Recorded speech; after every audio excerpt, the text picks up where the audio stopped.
Macam mana kita stimulate otak belah kiri budak yang speech delay supaya dia cepat bercakap? Pertamanya adalah banyakkan berbual dengan anak korang dan cuba bagi arahan-arahan yang mudah. Sebab budak speech delay ni usually dia kekurangan vocab tau, dan juga kekurangan stimulation. So that's why korang kena exposekan dia dengan macam-macam perkataan. Tapi lebih better lagi kalau korang dah bagi arahan tu, cuba bagi expression muka yang bersesuaian dan juga intonasi yang bersesuaian supaya diorang boleh perceive dan juga lebih senang faham mesej yang cuba korang sampaikan kepada mereka. Kedua adalah gunakan muzik untuk stimulate dia punya otak sebelah kiri. Sebagai contoh adalah korang boleh guna je muzik-muzik korang jumpa kat YouTube ke, kat mana-mana ke kan. Sebagai contoh macam muzik head, shoulder, knees and toes tu, di mana korang pasangkan bentur kat dia orang, tapi dalam masa yang sama cuba korang gayakan bila tunjuk head ke, shoulder ke, knee ke dan sebagainya.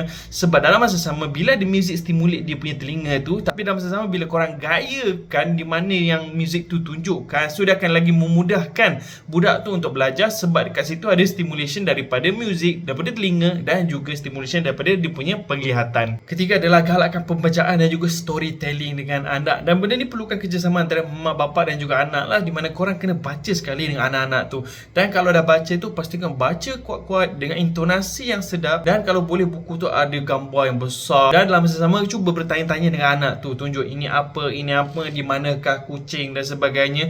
Dan lagi better lagi kalau selepas tu korang boleh suruh anak tu untuk bacakan balik cerita tu semula dekat korang. Next adalah mak bapak kena beli flashcard ataupun buku yang ada binatang ataupun objek dalam tu, di mana salah satu benda korang boleh buat adalah buat teka-teki. Sebagai contoh, di manakah gajah, ini suruh dia cari, and then whenever kalau dia dah cari benda tu, korang tunjuklah ini adalah gajah, and then korang suruh dia ulang balik apa yang dia dah jumpa tu. Next adalah korang kena kerap main dengan anak, dan bila cakap pasal main ni, korang kena main benda yang melibatkan banyak penggunaan bahasa. Tak kisahlah korang gunakan puzzle ke, ataupun toys ke, ataupun korang nak main mak-mak ke dengan anak tu, yang penting benda tu akan banyak menggunakan bahasa ataupun penggunaan ayat ataupun communication. Sebagai contoh, korang namakan benda ke, ataupun bagi something yang ada instruction kepada anak ke.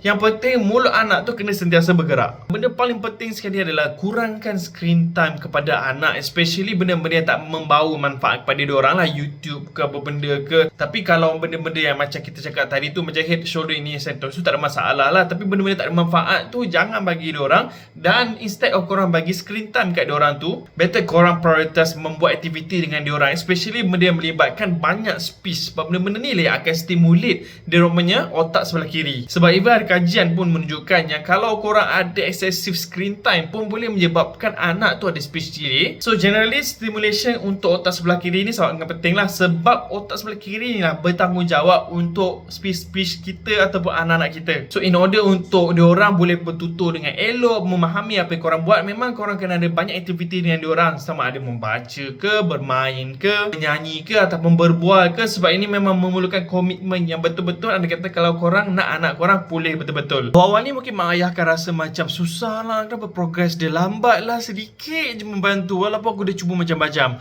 Tak apa, awal-awal ni memang akan susah sebab dia dah terkena jadi macam tu dah, sebabkan tak cukup stimulation kan. Tapi sebab tu sekarang ni kita kena top up balik apa yang dia kurang daripada dulu lagi. So that's why yang paling penting sekali, jangan putus asa, teruskan bagi stimulation, teruskan bagi terapi yang betul. Tapi yang paling penting sekali, jangan lupa doa supaya anak ni boleh cepat sikit belajar dan juga boleh bercakap seperti biasa macam kawan-kawan dia yang lain.